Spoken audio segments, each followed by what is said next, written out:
Senhoras e senhores, para ministrar a palestra com o tema Estado Presente, convidamos o senhor Alexandre Garcia, para quem peço uma calorosa salva de palmas.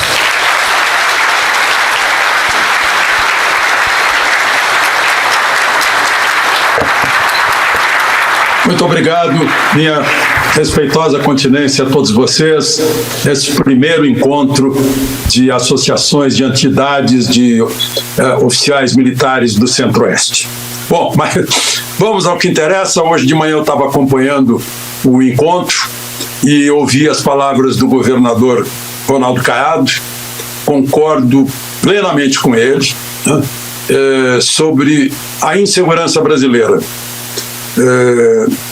Eu acho que é muito ampla essa insegurança que temos aqui no Brasil, porque temos também insegurança jurídica, né? Insegurança dos valores e garantias fundamentais do artigo 5º da Constituição, que não foram cumpridos. Durante a pandemia, simplesmente rasgaram a cláusula pétrea da Constituição. O Supremo chegou ao ponto de transferir aos prefeitos um poder que o Supremo não tem e que nem o Congresso Nacional tem, que é alterar cláusulas pétreas do artigo 5º, como o direito de reunião, né, a liberdade de expressão, o acesso ao trabalho, né, isso foi alterado, né, e sem resultado nenhum, né? Como se viu aí pelo número de mortos. Não adiantou nada. Então, eu quero lamentar que nós não tenhamos, inclusive, o apoio de nós, jornalistas, da mídia, para reclamarmos da falta de segurança jurídica e física, patrimonial. É o nosso papel, em nome da sociedade que nos acompanha e que cada vez acredita menos em nós, né, defender a lei, defender a Constituição, os princípios da nação. Mas a gente não tem feito isso. Estamos nos comportando como áulicos domesticados de uma corte, né, de um modo geral. Rasgam a Constituição, como aconteceu no dia do julgamento da Presidente da República, um julgamento presidido pelo presidente do Supremo, que hoje é ministro da Justiça. Aliás, ministro da Segurança Pública. O nome Ministério da Justiça é apenas uma questão de tradição, não tem nada a ver com justiça, é segurança pública.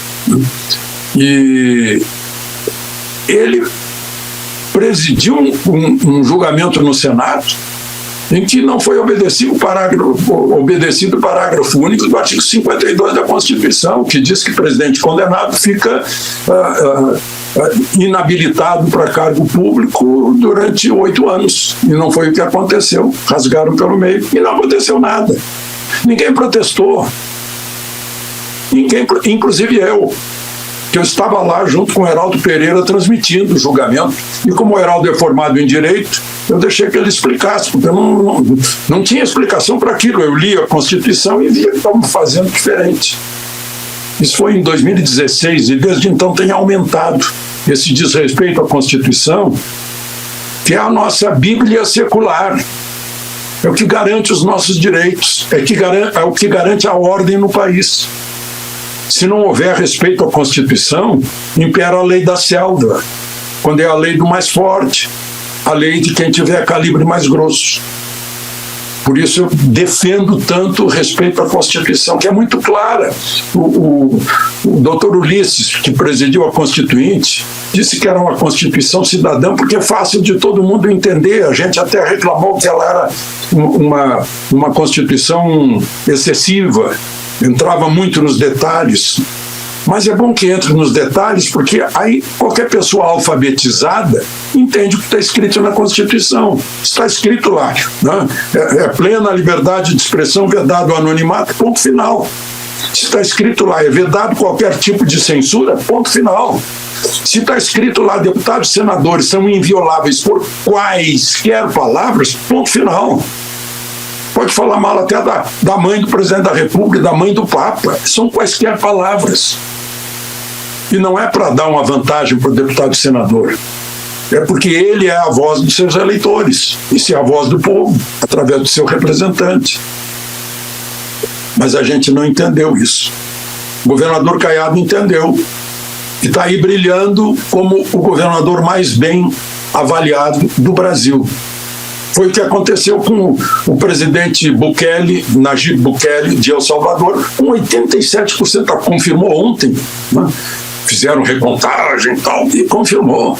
Nunca ninguém teve 87% na eleição presidencial, a não ser em ditaduras, né, em que é controlado o voto. Por quê?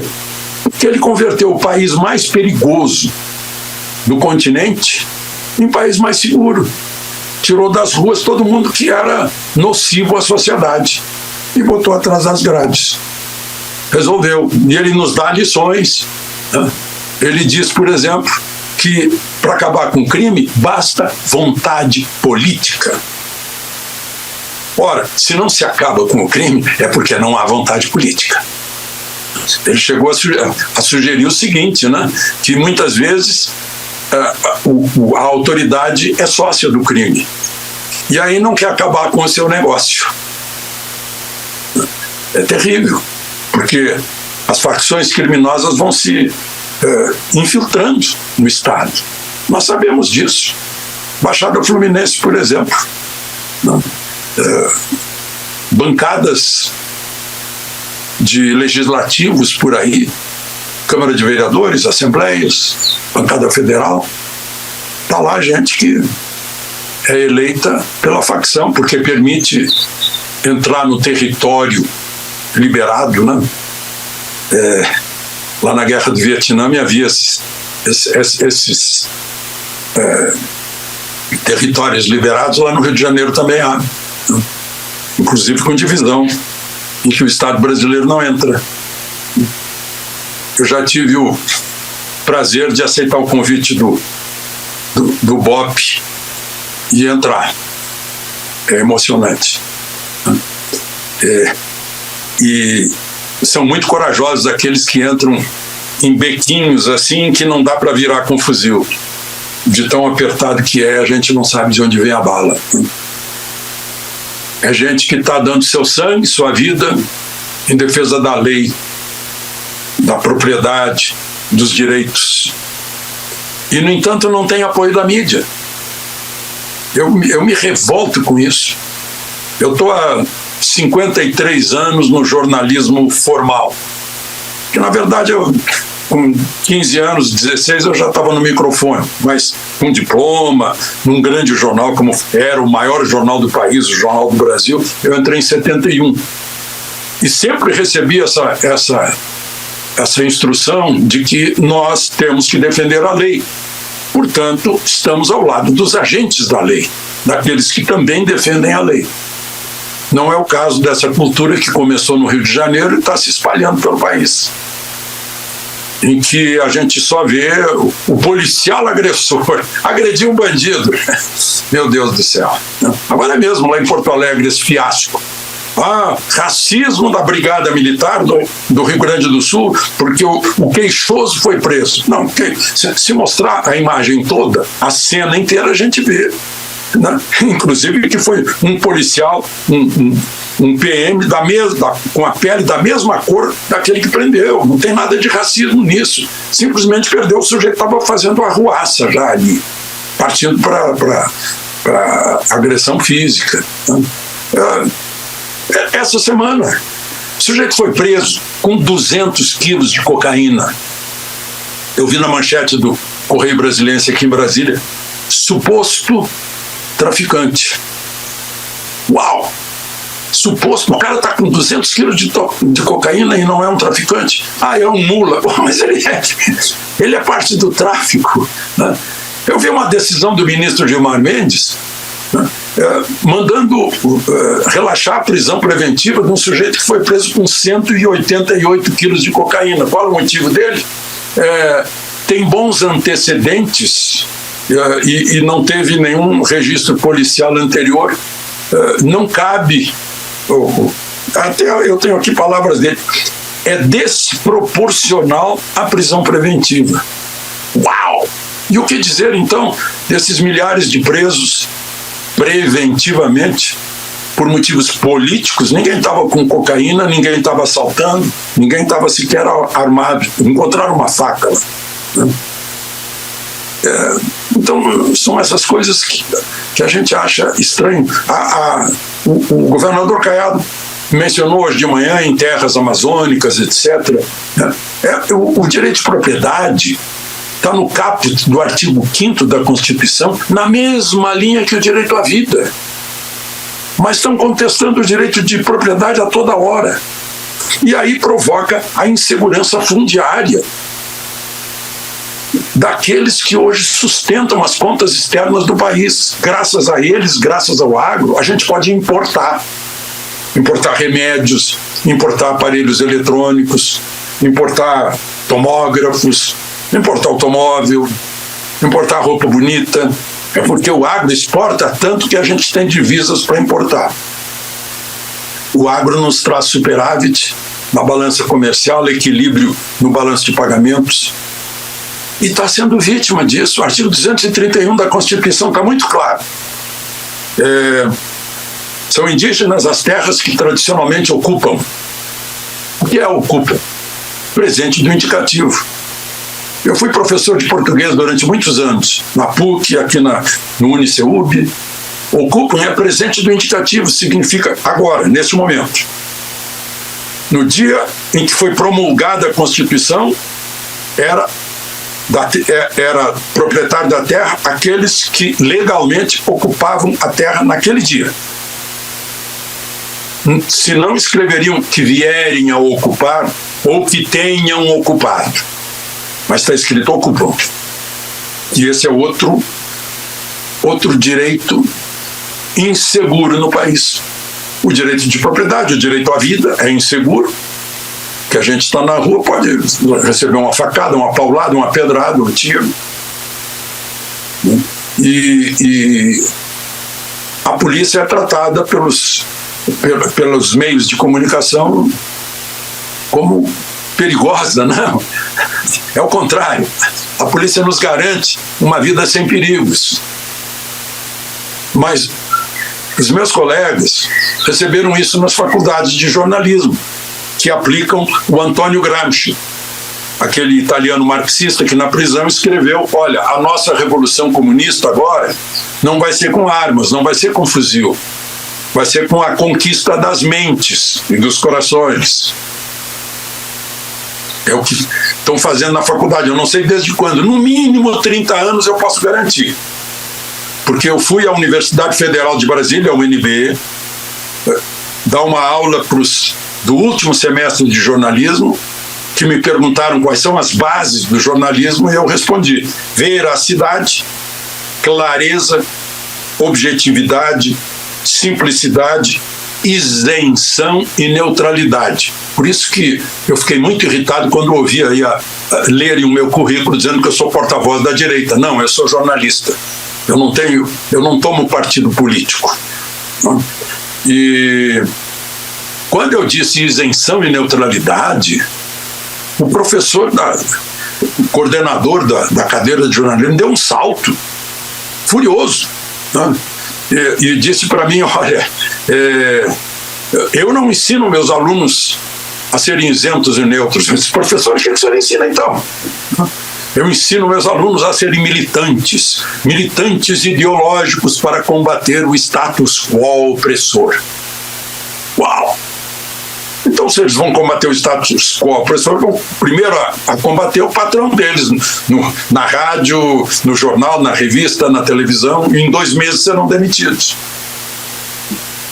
Não, nós não temos que alterar os fatos. Agora é a mania. Eu vejo um fato, mas eu não gostei desse fato, eu quero que ele não seja assim, então eu vou relatar esse fato do modo como eu estou vendo. Ou ponho sobre ele um embrulho roxo, ou ponho sobre ele um embrulho dourado, brilhante. Não, fato é fato, nós somos escravos dos fatos. E a gente vê um fato envolvendo policial e bandido, a gente corta pelo meio e só põe o direito do bandido. O sujeito que está agredindo os direitos alheios é que deve ter direito. quando o direito à vítima é tripudiado. A gente está invertendo as coisas. E está esquecendo. Os políticos estão esquecendo. E olhem para o Caiado e olhem para o Bukele. Segurança pública dá voto, sim. Dá prestígio político. Eles acham que não dá. Que não vale a pena investir em segurança pública. Por isso a segurança pública está sempre tão carente de investimento. Aí quando chega um presidente que prestigia a polícia, eu não gosto de chamar de forças de segurança porque eu adoro a língua portuguesa. Forças de segurança é um anglicismo, é cópia do inglês, né, que eles usam security forces. Polícia. Né? Na hora que um presidente prestigia a polícia, o crime cai. Tá? Os criminosos ficam com medo, porque a polícia está com autoridade, está com força. É a força, a polícia ostensiva principalmente, a força de dissuasão. É por isso que países têm bomba atômica e ninguém se mete com eles. Tem a força de dissuasão. Foi isso que me chamaram para defender uma prefeitura lá no interior do Rio Grande, em 31 de março de 64, porque o grupo dos 11 do Brizola ia atacar a prefeitura. Quando eles souberam que ia haver resistência na prefeitura, foram atacar o padre, que da tribuna alertava para a chegada do comunismo no país. Isso lá em 63, 64, atacaram o padre a tiros. Mas não atacaram a prefeitura porque ela seria defendida. Esse é o poder dissuasório da arma, que querem desarmar todo mundo. Acho que tem que desarmar o bandido. E fazer um exame muito sério para saber se a pessoa tem condições de manejar uma arma. Eu vejo, infelizmente, no noticiário que até a terminologia das armas hoje está sendo esquecida porque não devia esquecer. Né? Munição, por exemplo, é um substantivo coletivo, não tem plural, é como dizer gados. Munições são as várias formas de munições, agora cartucho é outra coisa. Né? Mas aí isso é um outro assunto. Mas, enfim, é que eu gosto desse assunto. Mas, mais alguma coisa aqui que eu queria... Ah, sim, pois é. É a inércia também do Senado, a insegurança jurídica.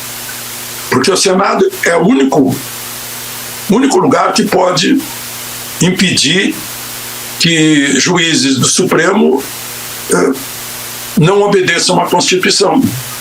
Mas o Estado está calado, o Senado. Não que não falte pedido de impeachment ou de abertura de inquérito para ver se a Constituição foi rasgada ou não e quantas vezes. Mas o presidente do Senado não deixa, sei lá, deve ter os seus motivos pessoais. Agora ele foi até excepcionalmente corajoso, porque está exigindo que o presidente peça desculpas, explique por que falou e faça uma espécie de ato de contrição, de arrependimento de ter dito o que disse lá em Addis Abeba. Mas, enfim, é a inoperância do Senado, é a operância dos legisladores que tratam de beneficiar o criminoso.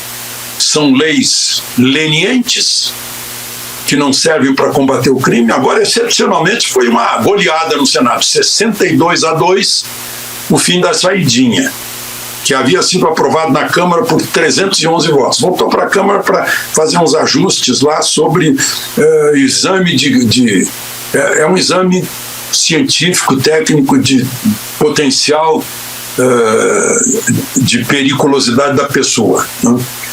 Mas o presidente da Câmara já garantiu que vai dar andamento rápido, e isso vai ser aprovado na Câmara e aí fica nas mãos do presidente da República para sancionar ou vetar. Se vetar, vai ter mais uma derrota sobre veto lá no Congresso, e o veto dele certamente será derrubado depois dessa enxurrada de votos contra a saidinha. E só saiu a saidinha, fazia 1 ano e meio que tinha sido aprovado na Câmara. porque um policial militar de Minas Gerais foi baleado por um sujeito que estava desfrutando da saidinha. São 5 por ano, há 7 dias, dá 35 dias, mais de um mês por ano, o sujeito fica livre, né?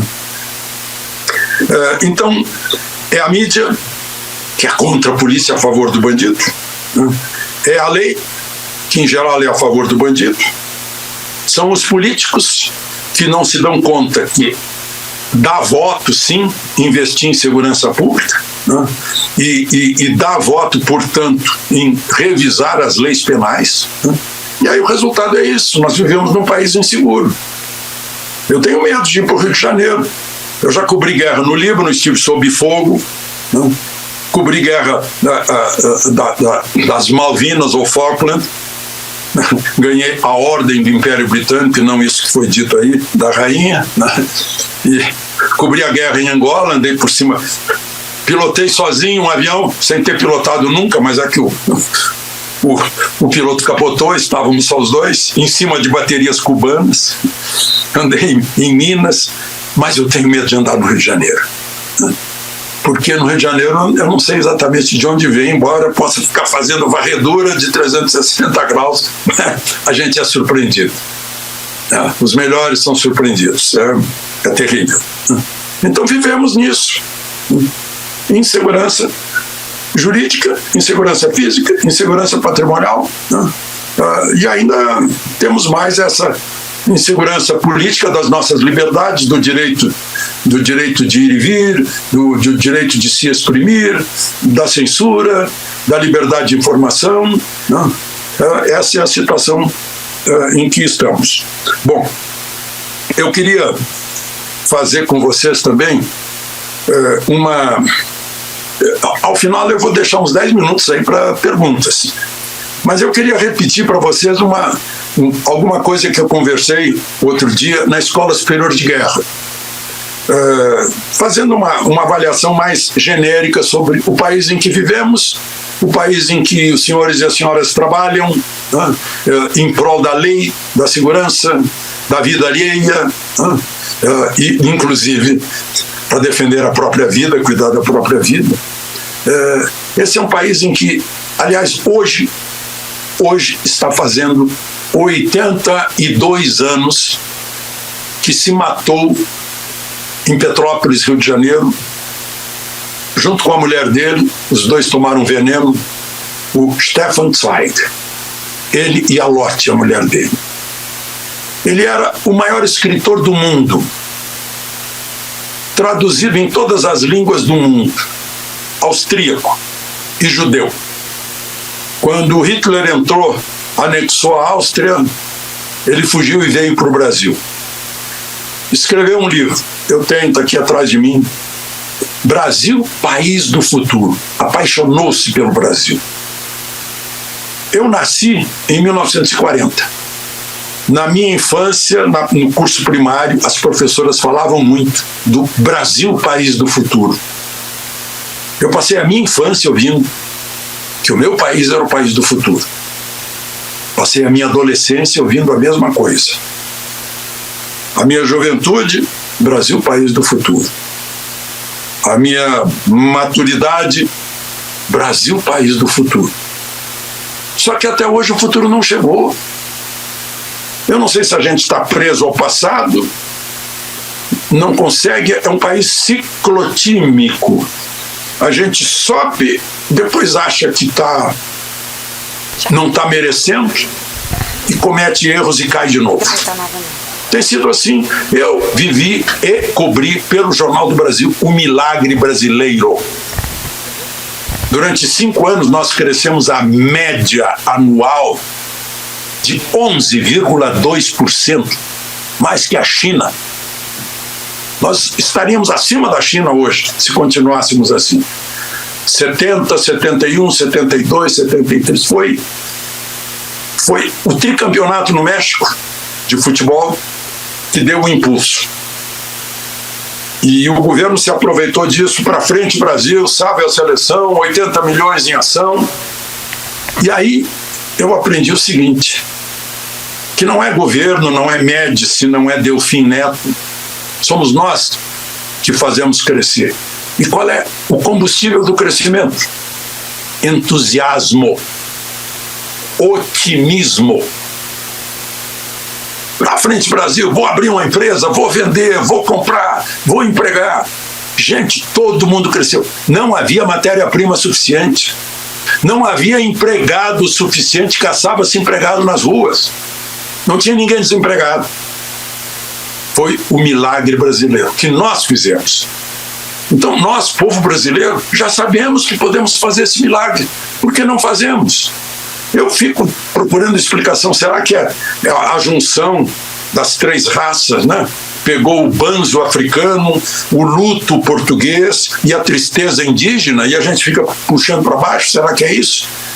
Que a gente adora um enterro e detesta os nossos heróis? Hoje eu já anotei aqui para falar sobre um herói brasileiro, lá em Nova Iguaçu.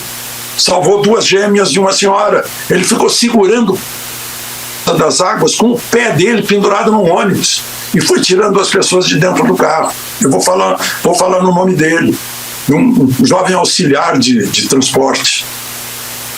Mas a gente não dá muita bola para os nossos heróis. O Amir Klink, ninguém fala, ele veio remando sozinho, lá da Namíbia até a Bahia, atravessou o Atlântico Sul remando sozinho, numa canoa. Aquela professora Pimentel lá do Ceará deu a volta ao mundo num veleiro sozinha. Não gostamos de heróis. Fora o futebol, nós temos o Pelé, grande herói realmente, né? Mas Ayrton Senna, não, mas é no esporte. A gente quer saber. Aliás, o enterro do Ayrton Senna foi um monumento. O enterro do Juscelino em Brasília, o enterro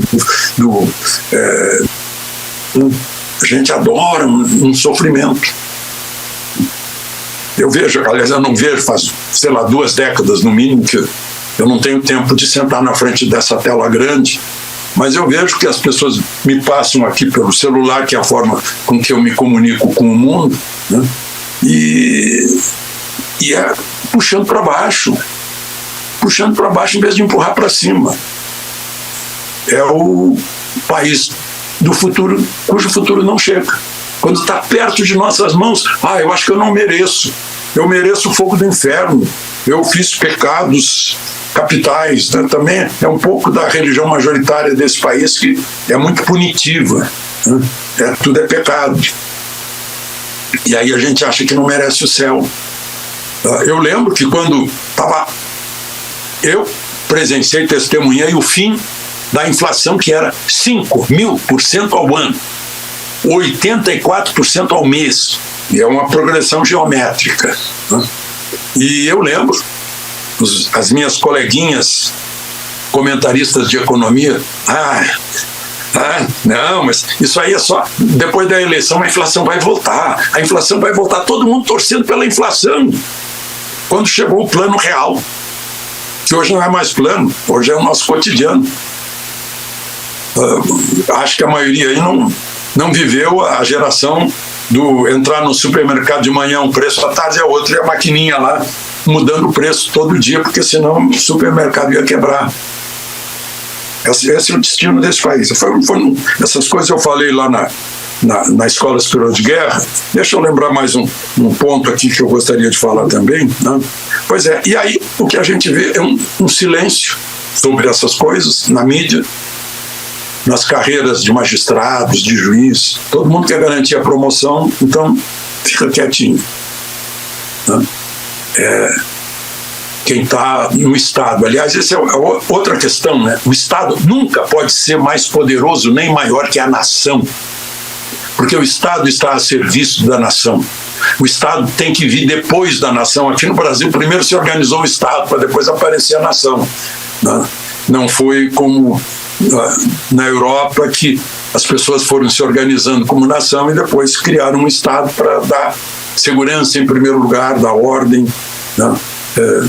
Apresentar leis, regras que todos obedecessem. E para isso o Estado arrecada impostos. Então, o troco do Estado, de uma alta carga tributária, a nossa aqui está quase 40%, é prestar bons serviços públicos. Mas não é o que acontece, né? Saiu um governo que tinha superávit e entrou outro com um rombo imenso. Por quê? Porque quis gastar mais. Gastar com o quê? Com serviços públicos? Não, gastar com o Estado, com o tamanho do Estado. E inchar o Estado por quê? Para quê? O Estado tem que ser ágil, portanto magrinho, né? Para poder ser ágil. Não, eu não estou falando rápido. Rápido é uma coisa, ágil é outra. Ágil é a bailarina, rápido é o corredor, né? O Estado tem que ser ágil para prestar bons serviços públicos, principalmente o de segurança, porque estamos carentes de segurança, de justiça, né? De saúde, de educação para quem precisa de colégio público, de saúde para quem precisa de hospital público. E isso basta, né? Estímulo para a iniciativa privada construir estradas, portos, aeroportos, pontes, viadutos, túneis, né? Senão vai ter que fazer com dinheiro dos impostos. O Estado não cria riqueza. O Estado apenas tira o suor das pessoas em forma de imposto e converte isso em serviços. Tem que prestar bom serviço. Só que o povo não entende. O povo pensa que o presidente que faz uma obra ele é bonzinho porque ele fez a ponte. Não, ele fez a ponte com seu dinheiro. Ah, mas eu não pago imposto de renda. Não paga? Você não paga imposto? Por que você paga quando vai ali na esquina comprar uma lata de óleo, pão, arroz, feijão, ovo? Não? A pessoa tem que entender isso. Uma outra questão necessária de se falar é que hoje temos um país dividido ao meio. O segundo turno mostrou isso. O país está exatamente dividido ao meio. Tem muita gente que acha que isso é ruim. Eu acho que a maior democracia do mundo está sempre dividida ao meio, entre republicanos e democratas. E é a maior democracia do mundo, a mais eficaz democracia, onde tudo funciona. Claro que não funciona 100%, isso não existe, porque nós somos humanos e nós é que operamos isso. É como tem aquela frase que eu acho que é do Churchill, né? A democracia é o pior dos sistemas, dos regimes, mas até hoje não se encontrou nenhum melhor. Então tem os seus defeitos, né? Mas é o poder que vem do povo e a forma de transmitir esse poder aos seus representantes. O país está dividido. Teoricamente, saiu da eleição um congresso de maioria centro-direita. E uma maioria bem pesada, uns 67% no Senado, dá 2/3, e uns 70% na Câmara, que está se revelando agora na derrubada de vetos do presidente. Foi testada, e o presidente, com essas declarações, vai se desgastando no Congresso Nacional. Não tem a menor chance aí esse pedido de impeachment, embora tenha 140 assinaturas, que é praticamente uma quarta parte da Câmara dos Deputados. Mas não tem futuro, porque não se enquadra na Constituição. Aqui, artigo 85, não prevê essa história aí de declarações e tal. Não adianta querer forçar a hostilidade, aí perigo de guerra. Não.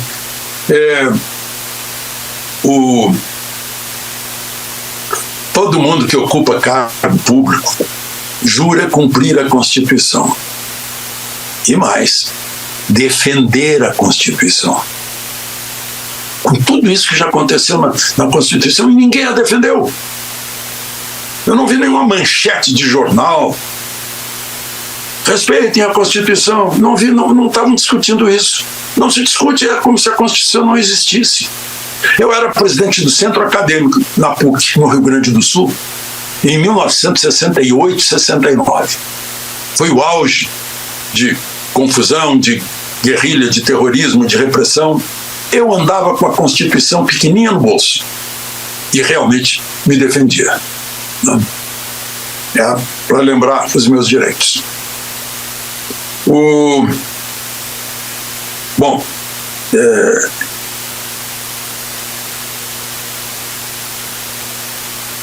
que sustenta a democracia somos nós, né? Cada um de nós.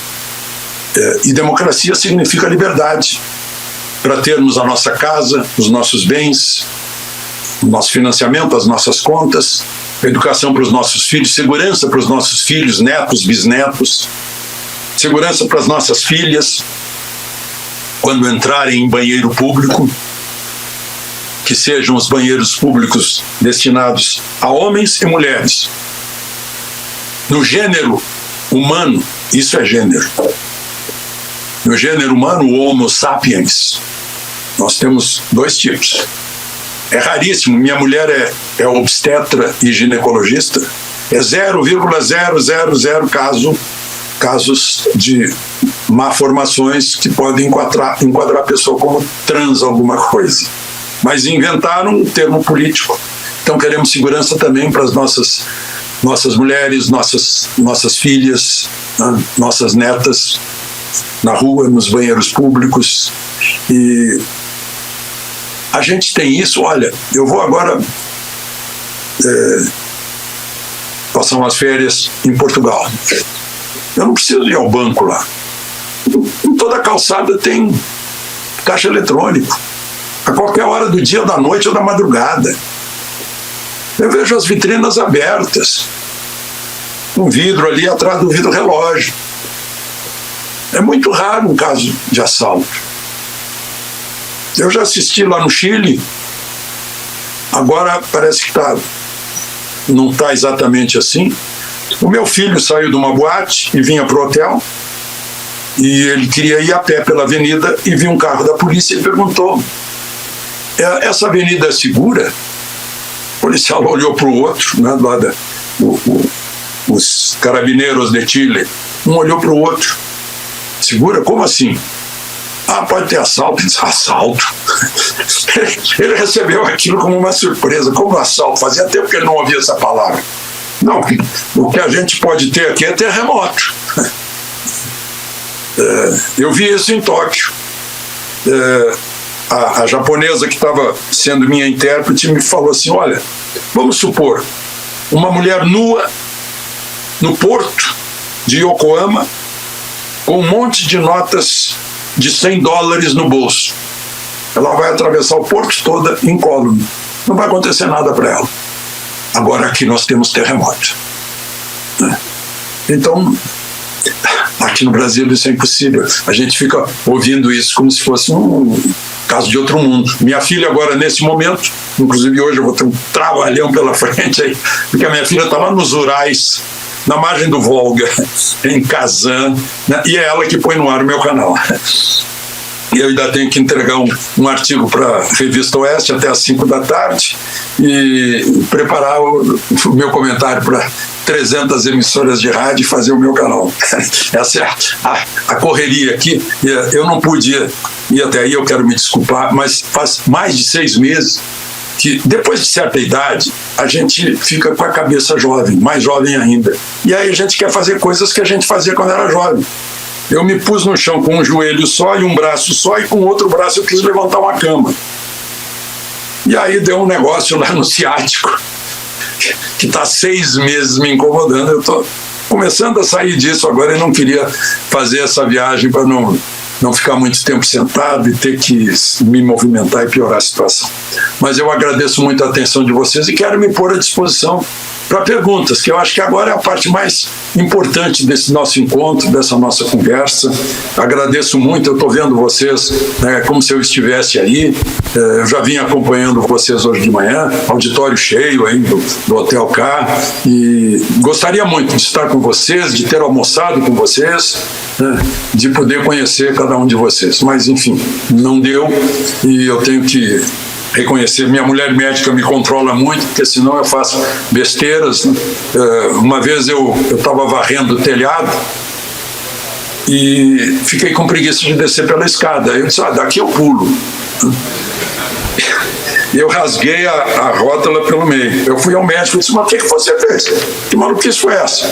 Eu disse: nada que eu nunca tivesse feito. Como? Eu, quando eu era menino, eu pulava do telhado. Aí ele começou a rir, né?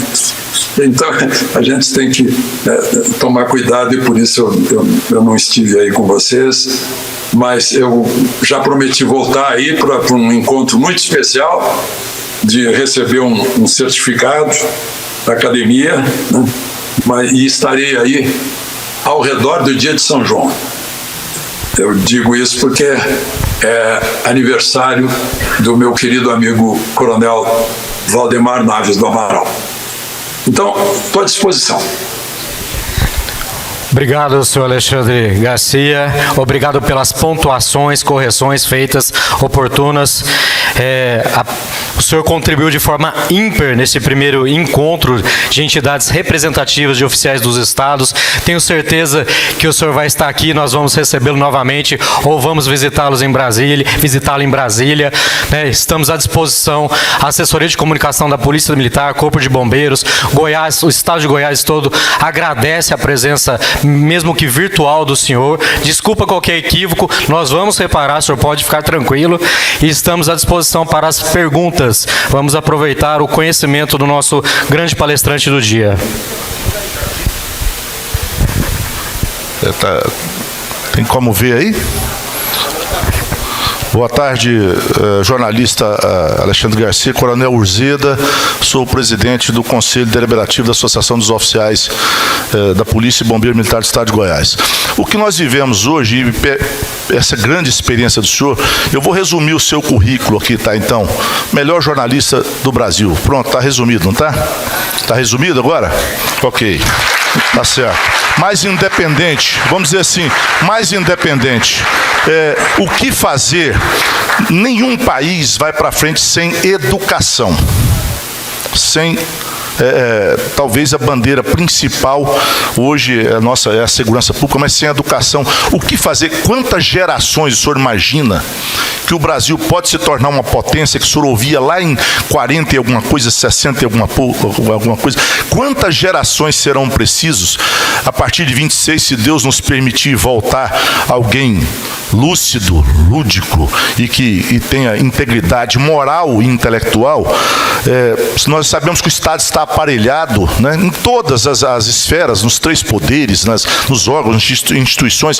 Quanto o senhor imagina pela sua experiência, nós não vamos estar aqui mais, mas quanto o senhor imagina a sua experiência, quantas décadas ou quantos anos será necessário para o Brasil mudar, para ter essa visão que o senhor tinha como criança, para ser um país do futuro mesmo, e se iniciarmos em 2027, por exemplo, o que nós gastaremos para investir em educação, né? Por exemplo, o Brasil é o único país da América, não estou falando latina, da América que não fala espanhol.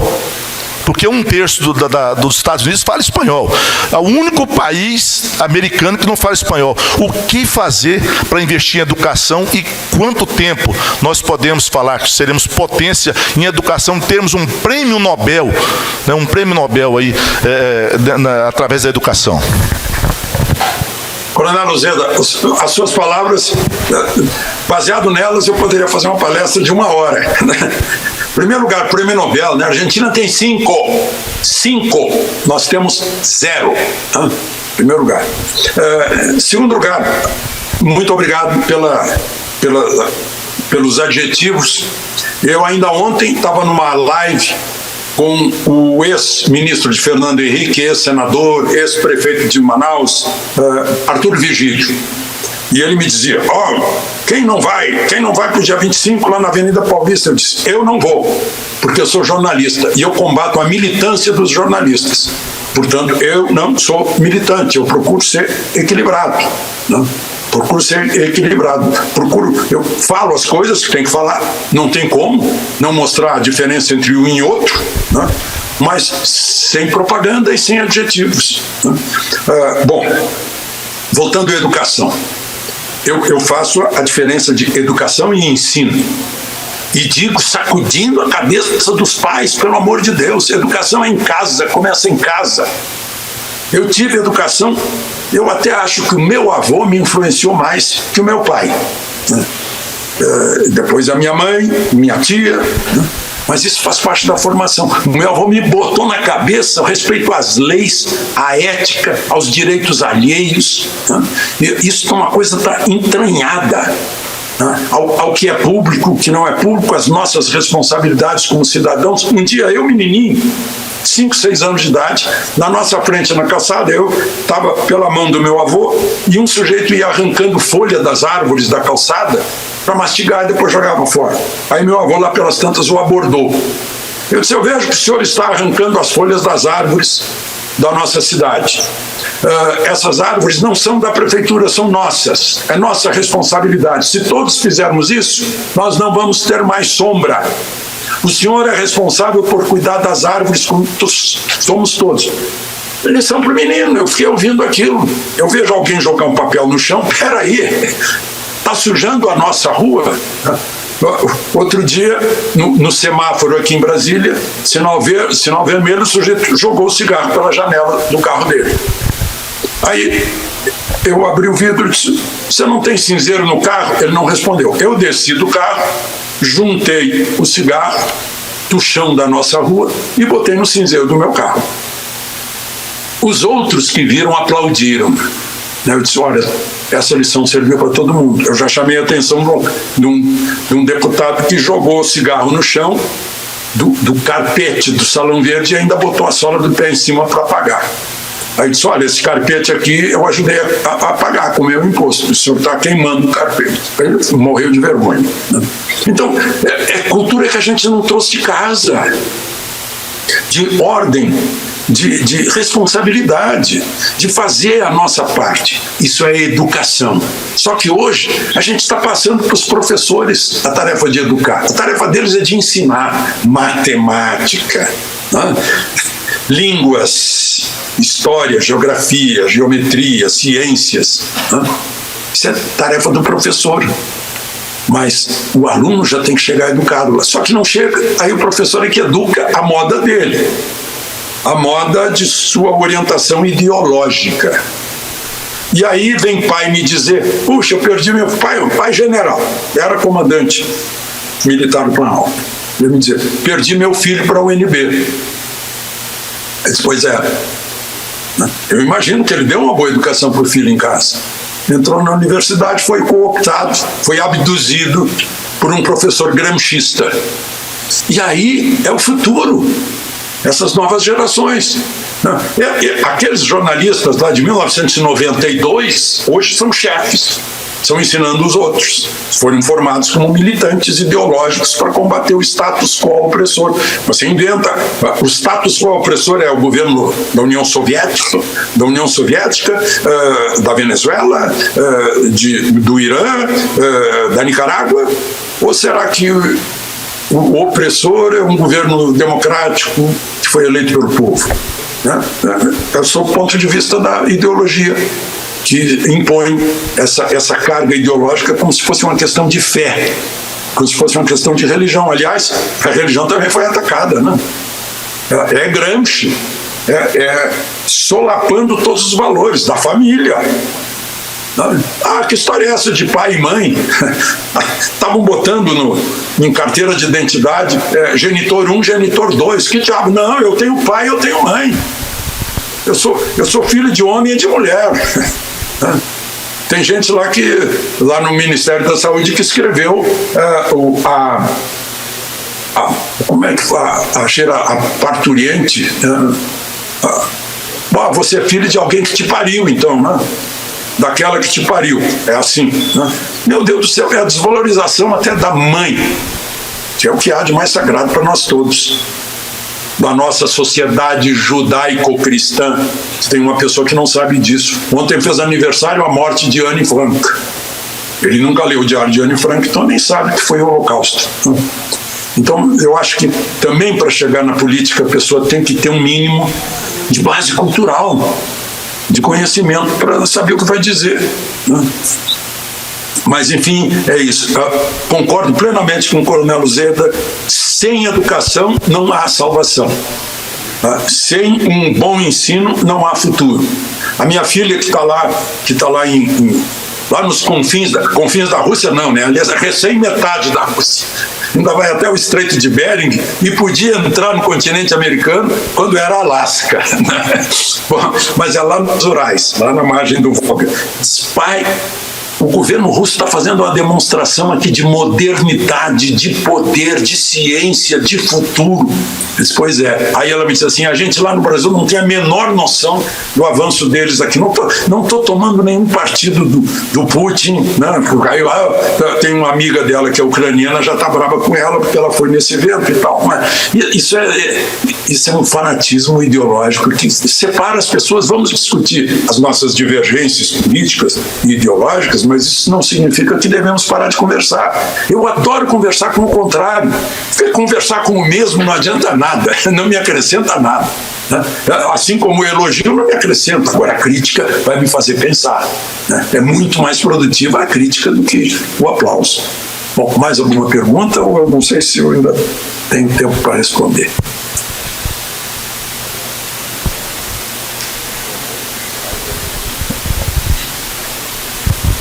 Daqui quem fala? Em qualquer lugar que o senhor desejar. É uma satisfação cumprimentar o melhor jornalista do Brasil. O título acabou a ser dado pelo coronel aqui e é muito válido. Eu queria perguntar ao ilustríssimo jornalista, reforçando o que foi perguntado ainda agora. Se nós temos uma mídia, uma televisiva, que bombardeia nossas famílias todos os dias, ideologia de gênero, essa coisa toda que nós temos e que você acabou de dizer. Se Gramsci falou que não adianta jogar coquetel molotov e atacar quartéis, e sim agir em cima das mentes através dos intelectuais orgânicos, que são os professores, que são os repórteres, o teatro, enfim, tudo isso que você acabou de citar aqui. Então, se nós temos o MEC impregnado por não sei quanto tempo, ocupado os espaços, se o povo brasileiro... É só um comentário aqui no que eu estou falando. Nós que temos quase a mesma idade, nós sabemos que o modelo certo estava lá atrás, com 2 partidos, Arena e PMDB, aquilo funcionou, com o PIB chegou a 13%. E depois, com 40 partidos, cada um com uma ideologia e tal, piora-se tudo. E o povo fica impedido de votar, assim, ele vota quando chega lá, muda. Para não mudar no legislativo e termos uma corrente assim para um Brasil que seja progressista, mas que mantenha-se os valores culturais de família que você acabou de citar, eu fiquei ansioso para você falar assim, daqui tanto tempo, como o coronel que me antecedeu perguntou, poderá mudar. Eu fico sempre olhando para os meus filhos, para os meus netos, o que será no futuro? Será que isso vai mudar? Porque você não citou, mas os alunos universitários gramscistas, base de formação Paulo Freire, todos os professores seguindo a mesma linha. Então, isso torna-se cada vez mais difícil. Pergunte se há solução. Um busto de Paulo Freire está na frente do MEC. Passaram-se 4 anos e ninguém tirou de lá. Agora, a Ponte Costa e Silva mudaram de nome para Onestino Guimarães, que nem sei quem é, a única coisa que ele fez foi tocar fogo num carro da Polícia Civil. A única coisa que ele fez na vida. Esse é o exemplo.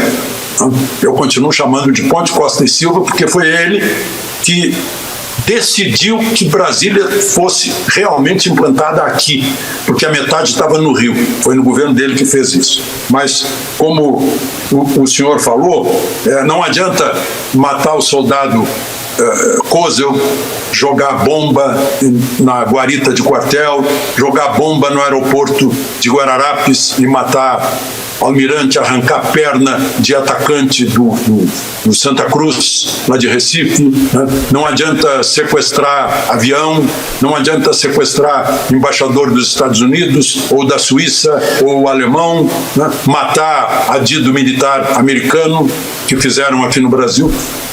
Viram que não adiantou. Não vencer. Não adiantou formar uma guerrilha no Araguaia, não funcionou também. Então, agora é por outros métodos. E a gente tem que estar alerta. A gente está permitindo isso. O fato é que a gente está permitindo. Quanto à televisão, gente, eu sempre recomendei, sempre, não é porque eu estou 5 anos fora de um canal de TV aberto que eu acho que já é coisa obsoleta. O mundo de hoje, as pessoas, os jovens de hoje andam pelo celular. Eu estou apontando aqui porque eu estou falando para o meu celular, que serve para tudo. Serve para câmera, computador, calculadora, serve para tudo, né? E eu vou viajar agora, vou levar o meu estúdio a esse pequeno celular. Gente, é só apertar no botãozinho e desligar. Vou mudar de canal. E depois uma coisa muito chata, eu não tenho tempo sequer de ver filme, como eu contei para vocês aí. Faz o quê? Uns 6 meses que eu não ligo televisão aqui em casa.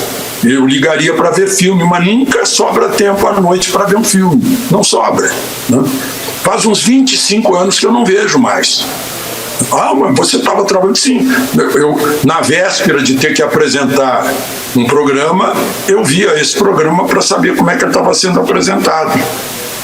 Mas eu dizia brincando, olha, eu sou pago para fazer, mas não para ver. Então eu não era obrigado a ver. E isso me fazia bem. Tem um filósofo americano, está com mais de 90 anos agora, Thomas Sowell. Quem puder acessá-lo, Thomas Sowell. Ele diz que se eu vir televisão, eu estarei desinformado. Mas se eu não ligar a televisão, eu perco muita coisa. Então, qual é o... Eu fico assim, eu recebo cortes de televisão pelo celular. Olha o que disse fulano, olha o que disse. Aí eu vejo saindo na televisão. Mas não estou perdendo nada com isso. Nada não. A televisão dá à noite, tudo que a gente já sabe durante o dia, a gente já recebeu pelo celular. Não tem mais utilidade, né? Aí tem lá um programa à noite, eu nunca vi na minha vida, mas eu brigava muito com meu filho, que estava vendo. Eu disse, meu filho, você quer aprender maus hábitos com essa gente, com essa escória? Eu falava para ele, né? E nunca vi, assim como eu nunca vi novela na minha vida, e nem por isso eu acho que eu estou vivendo muito bem, muito feliz, sem ter participado disso. Então, eu acho que cada um na sua casa deixa entrar, abre a porta, que é abrir a televisão, se quiser deixar entrar lá um pornógrafo, um sujeito que pode desencaminhar seus filhos, seus netos. Eu tenho bisneta, minha bisneta está lá na Inglaterra. Eu fui ao batizado dela. Os padrinhos tiveram que jurar que iriam ensinar a menina as leis da Inglaterra e a obediência às leis. Os padrinhos tiveram que... Eu vi os padrinhos prometendo isso, né? Mas eu tenho um netinho aqui também, tenho 3 netos aqui no Brasil, e olha, é uma preocupação muito grande, né? Meus filhos mesmo, cabeça feita, eu não me meto a discutir, vota nesse ou vota naquele na hora da eleição, porque é a cabeça feita, com aqueles... Criaram-se narrativas, a narrativa do golpe, a narrativa do fascismo. Se eu falei no fascismo, nem sabe o que é fascismo, né? Eu vivi isso. Eu lembro quando gritavam a guerra acabou, a guerra acabou. Eu lembro quando disseram jogaram bomba atômica no Japão.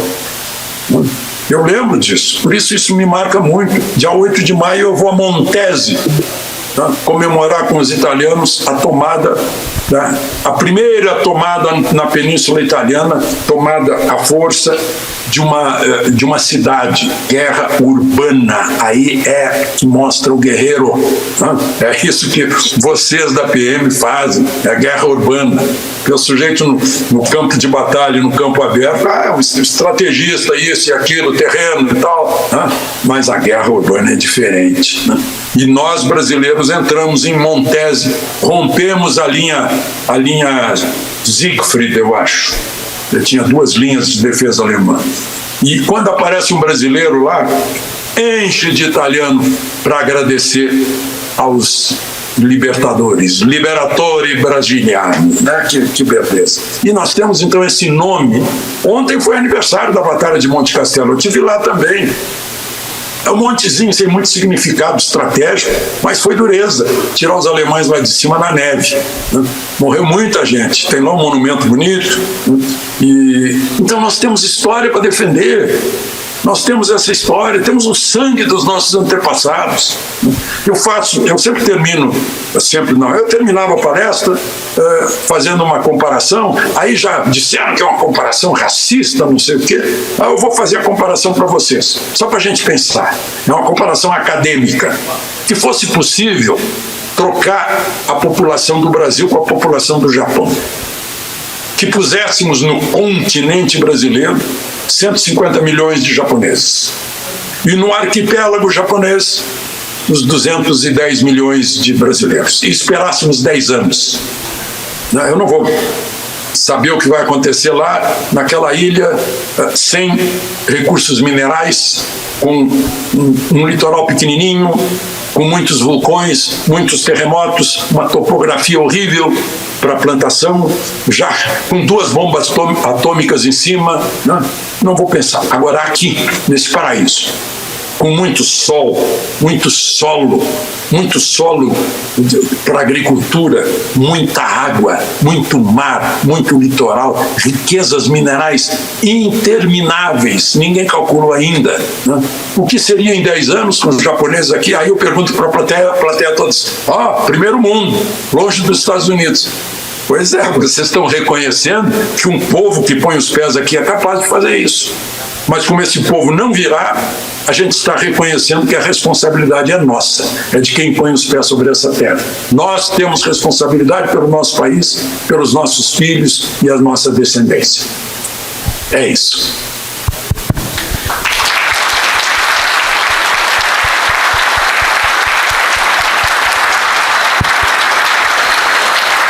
Convido para fazer um agradecimento ao ilustre palestrante, o vice-presidente da Associação dos Oficiais da Polícia Militar e do Corpo de Bombeiros Militar de Goiás, Coronel do Corpo de Bombeiros Santos.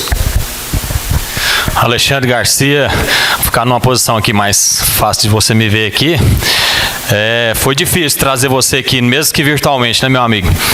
Mas, em nome da organização do evento, gostaria até que nosso amigo Coronel Renan ali mostrasse com a câmera aqui, o auditório ele está repleto de oficiais, não só do Centro-Oeste, mas também de todo o Brasil, para ouvir suas palavras, Alexandre. Você é parceiro nosso, não é a primeira vez que você participa de evento conosco, e é com muito prazer mesmo que a gente agradece a sua participação. Nos colocamos aqui à disposição também, qualquer coisa que você precisar. Nós, a Polícia Militar, o Corpo de Bombeiros Militar, não só de Goiás, mas do Centro-Oeste do Brasil, nós somos seus parceiros também. E gostaria de frisar também que o Alexandre, ele abriu mão do cachê, que geralmente, muito humildemente, ele cobra, né, só para cobrir as manutenções deles diárias, mas ele não é baixo esse cachê, ele abriu mão também. Gostaríamos de agradecer por esse prestígio também e desejar melhoras para você, que você recupere logo e venha aqui receber o seu título, né, de membro honorífico da nossa Academia de Letras. Muito obrigado, fique bem, fique conosco aí ao vivo. Obrigado, Coronel Santos. Olha, pena que eu não trouxe aqui, porque está lá embaixo. Eu estou aqui na minha biblioteca, na minha casa, que é na área rural do Brasil, e lá embaixo na entrada, na sala de entrada, acima da vitrine onde estão minhas medalhas, está a espada de oficial do Corpo de Bombeiros de Goiás, que eu ganhei de vocês. Que eu ponho na parede com muito orgulho e muita honra. Inclusive o presidente da República entrou ali, viu essa espada e me perguntou: que espada bonita, você ganhou de quem? Eu disse: Corpo de Bombeiros Militar de Goiás. Então, sim, e ele aproveitou, olhou as medalhas. Está precisando de mais alguma? Eu disse: não, senhor, só pode deixar aqui. É pelo meu mérito e não por nenhuma doação de ninguém. Então, muito obrigado a vocês. E então, eu peço licença para me retirar.